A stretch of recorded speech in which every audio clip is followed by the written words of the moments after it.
ابتعدوا عن الطريق. ثكلتك أمك تريد الموت.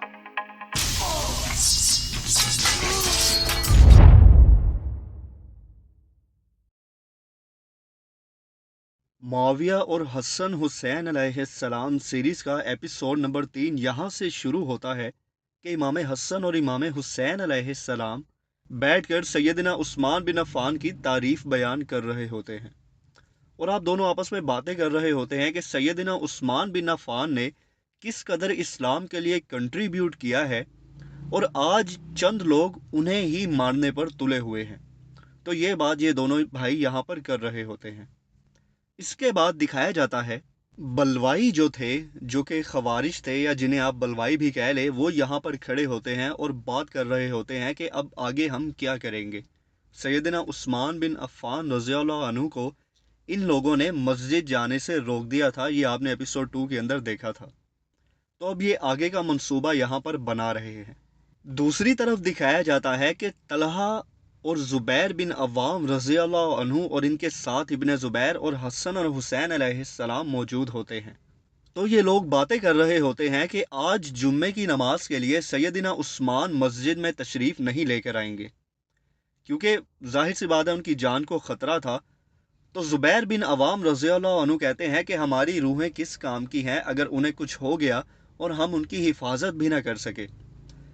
تو زبیر کے جو بیٹے تھے ابن زبیر رضی اللہ عنہ، وہ کہتے ہیں کہ ہمیں ان سے لڑنا ہوگا۔ امام حسن علیہ السلام کہتے ہیں کہ بھلا یہ کسی مسئلے کا حل نہیں ہے، اور پھر امیر المومنین نے ایسا کچھ بھی کرنے سے منع کیا ہے۔ اور اس کے ساتھ حسن علیہ السلام نے فرمایا اگر تم ان لوگوں سے لڑو گے تو تم امیر المومنین کے جو فیصلہ ہے اس کے خلاف ورزی کرو گے، اس کے خلاف جاؤ گے۔ بتاؤ تم کیا ایسا کرو گے؟ جو کچھ امیر المومنین نے منع کیا ہے کرنے کو وہ ہم نہیں کر سکتے۔ اس پر پھر زبیر بن عوام رضی اللہ عنہ نے کہا کہ اگر امیر المومنین جمعے کی نماز پڑھانے باہر نہیں آئیں گے مسجد میں، تو پھر ہم ایسا کریں گے، ہم ان کے گھر جائیں گے، وہاں جا کر ان کے پیچھے جمعے کی نماز ادا کریں گے۔ تو امام حسن علیہ السلام کہتے ہیں بے شک یہی صحیح مشورہ ہے اور ہم ایسا ہی کریں گے۔ پھر یہ سب وہاں سے امیر المومنین کے گھر چلے جاتے ہیں۔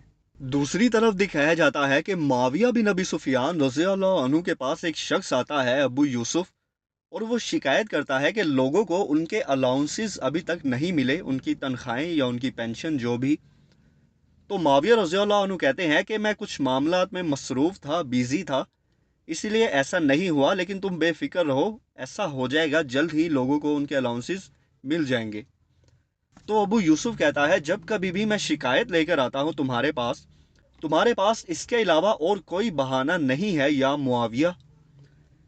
تو جب وہ یہ کہتے ہیں وہاں کھڑا ایک شخص کہتا ہے معاویہ نہیں، امیر معاویہ کہو۔ تو معاویہ رضی اللہ عنہ اس کی طرف دیکھ کر مسکرانے لگتے ہیں۔ تو ابو یوسف اس شخص سے کہتے ہیں کیا یہ تمہارا والد ہے؟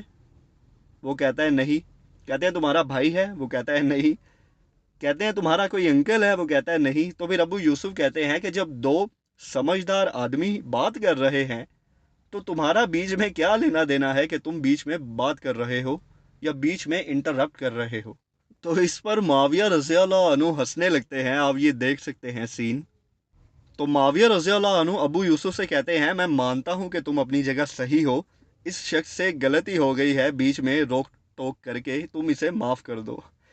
تو ابو یوسف کہتے ہیں میں تم لوگوں کو تب معاف کروں گا جب تم لوگ اپنی غلطی کو سدھارو گے۔ یہ کہہ کر وہ وہاں سے چلا جاتا ہے۔ تو پیچھے سے وہی شخص معاویہ رضی اللہ عنہ کو کہتا ہے کہ یہ بہت زیادہ بول گیا ہے آپ کے سامنے۔ تو معاویہ رضی اللہ عنہ مسکراتے ہیں اور کہتے ہیں اے ابو مسلم، جس شخص کے پاس ایسی صلاحیت ہو کہ وہ دماغ سے فیصلہ کر سکتا ہو، وہ کبھی بھی اپنی زبان سے غلط استعمال نہیں لیتا۔ اچھے اور برے الفاظوں میں بہت زیادہ فرق ہوتا ہے، اسی لیے تم دیکھو گے جو لوگ کم عقل ہوتے ہیں وہ بس زبانی زیادہ کرتے ہیں، لیکن جن لوگوں کے پاس صلاحیت ہوتی ہے عقل استعمال کرنے کی، وہ اپنے الفاظ کو اچھے سے استعمال کرتے ہیں۔ یہ معاویہ رضی اللہ عنہ ابو مسلم سے یہاں پر کہتے ہیں۔ اس کے بعد دکھایا جاتا ہے معاویہ رضی اللہ عنہ بیٹھے ہوتے ہیں تو ابن قیس ان کے پاس آتے ہیں۔ تو معاویہ رضی اللہ عنہ کہتے ہیں کیا خبر لائے ہو؟ وہ کہتے ہیں کہ جو الاؤنسز جو تھے،